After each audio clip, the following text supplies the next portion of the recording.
Program Studi Teknik Pertanian Sistem adalah salah satu program studi di Fakultas Teknologi Pertanian yang menitik beratkan pada penerapan teknologi produksi, manfaatan bahan dan hasil pertanian, serta tenaga alam dengan menekankan pada lingkungan dan sistem produksi pertanian, serta prosesing hasil pertanian.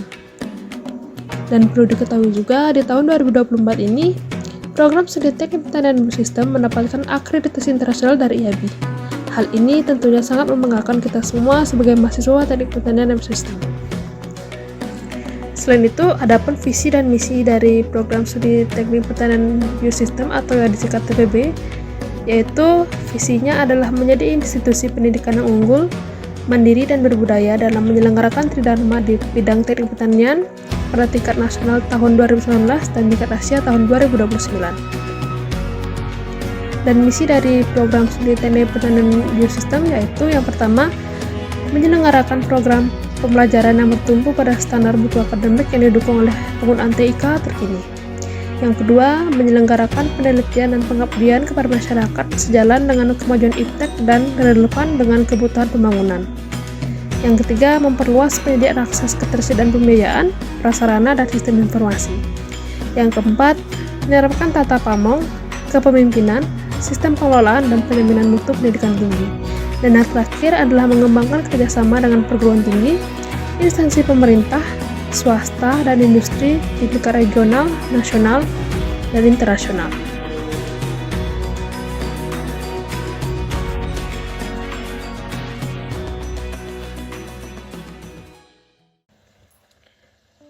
Om Swastiastu. Assalamualaikum warahmatullahi wabarakatuh. Shalom, Namo Buddhaya, Salam Sejahtera untuk kita semua. Di video ini, kami dari kelompok 3 akan menyampaikan tentang analisis struktur dan kinerja rantai pasok dari PT Unilever Indonesia Tbk. Sebelum itu, perkenalkan kami dari kelompok 3 dengan anggota yaitu saya sendiri, bernama Nelo Gede Angelina Meswari dengan NIM 106, dan juga rekan saya, Imadi Andika Sapramana dengan NIM 2133.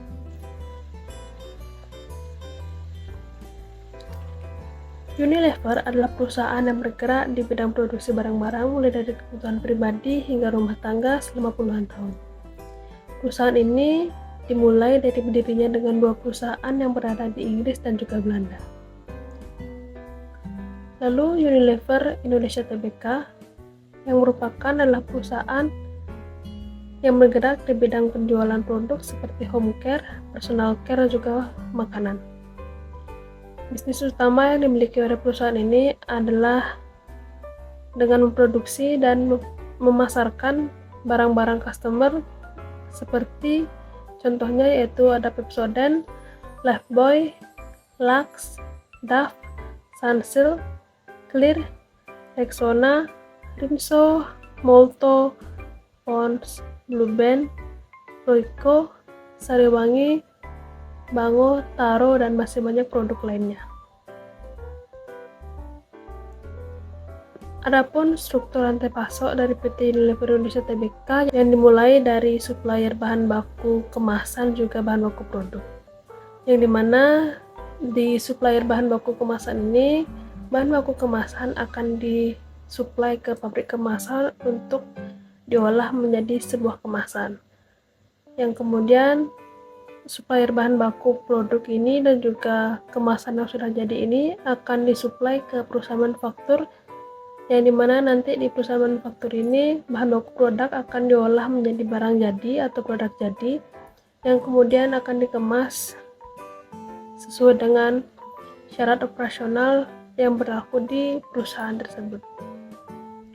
Lalu dari perusahaan manufaktur ini produk-produk yang sudah jadi akan disetor atau disuplai ke perusahaan inti Unilever, yang dimana nanti di perusahaan inti Unilever itu akan dilaksanakan scanning barang untuk menentukan apakah barang atau produk tersebut layak untuk dijual atau tidak.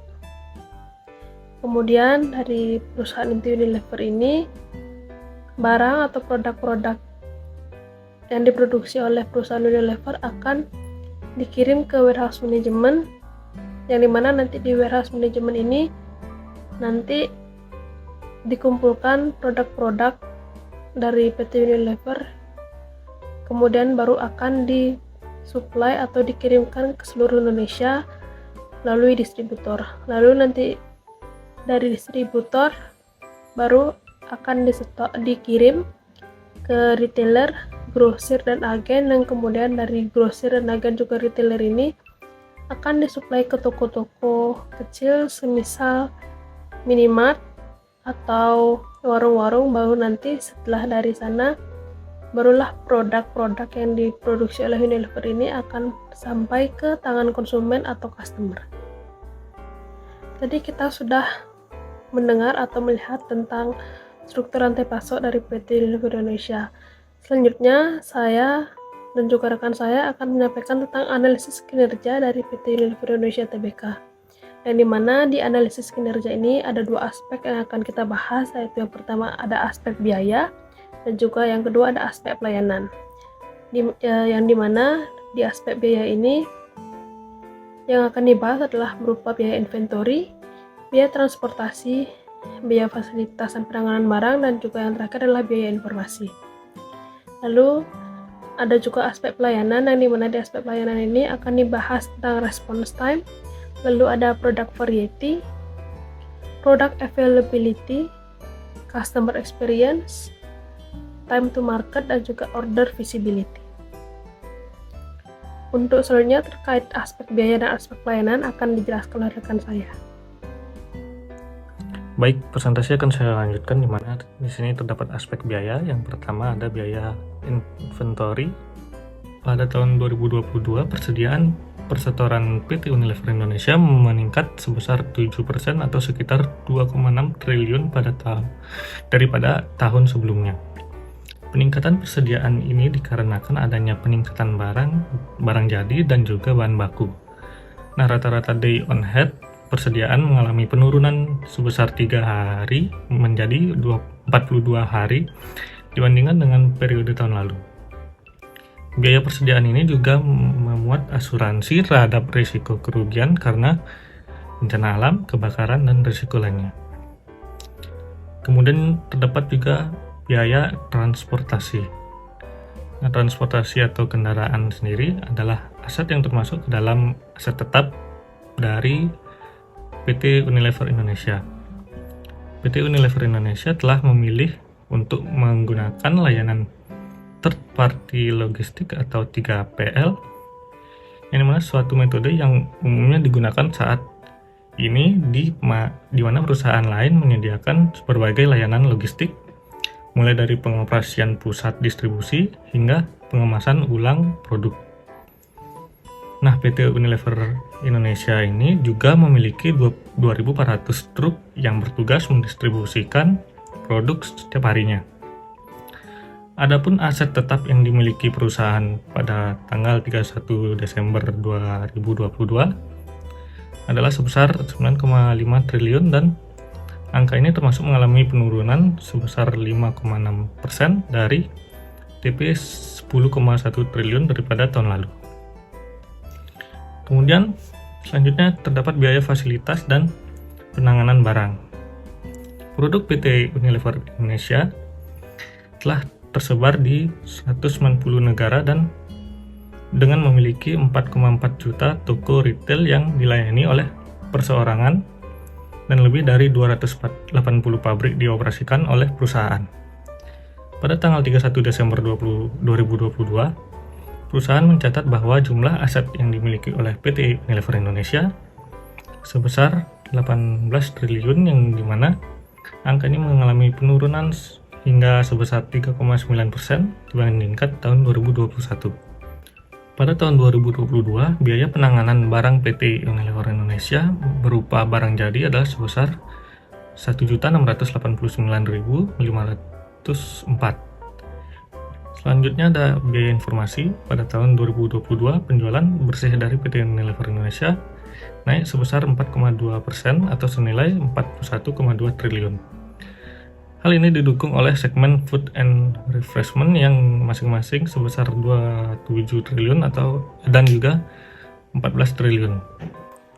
Baik, selanjutnya terdapat aspek pelayanan, di mana yang pertama ada response time.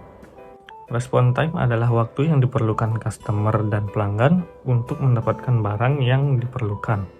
Berdasarkan dengan supply chain dari PT Unilever Indonesia, dengan pengoperasian secara efektif dan efisien, maka dapat meningkatkan respon time dari PT Unilever Indonesia itu sendiri. Baik, yang kedua ada product variety. PT Unilever Indonesia memiliki kurang lebih 40 brand produk baik dalam kategori beauty and personal care, home care, food and refreshment, dan juga Unilever Food Solution. Yang dimana diantaranya brand-brand yang terkenal seperti Axe, Bango, Buah Vita, Cif, Citra, Clear, Close Up, Cornetto, Dove, dan 30 produk lainnya. Yang ketiga ada product availability. Product availability adalah bagaimana sebuah produk ini bisa berada di titik penjualan, di mana konsumen dapat menjangkau dengan mudah saat dibutuhkan dengan jumlah yang memenuhi serta biaya yang sesuai dengan kondisi yang layak untuk dikonsumsi. Dengan ini berdasarkan data bahwa PT Unilever Indonesia sudah mengoperasikan kurang lebih 280 pabrik dan juga produk PT Unilever Indonesia sudah ada di 4,4 juta toko retailer. Maka PT Unilever Indonesia sudah memiliki aspek product availability yang sangat baik. Baik, selanjutnya terdapat customer experience. PT Unilever Indonesia menunjukkan kemampuan dalam memberikan layanan yang cepat dan akurat kepada pelanggan. Dengan mengutamakan ketepatan waktu dan keandalan dalam memenuhi harapan konsumen, ketepatan waktu dalam melayani pelanggan merupakan aspek yang konkret. Sementara keandalan lebih bersifat abstrak karena berkaitan langsung dengan harapan pelanggan. Yang kelima ada time to market. Berdasarkan agenda paparan publik PT Unilever Indonesia pada tanggal 22 Juni 2023 yang menyatakan bahwa 8 pabrik utama, di mana 2 di Rungkut dan 6 pabrik di Cikarang, dengan 607 distributor dan juga 2.400 truk yang bergerak untuk mendistribusikan produk PT Unilever Indonesia setiap harinya. Dapat disimpulkan bahwa produk dari perusahaan selalu sampai di market dengan cepat dan juga dikirim dalam jumlah yang besar.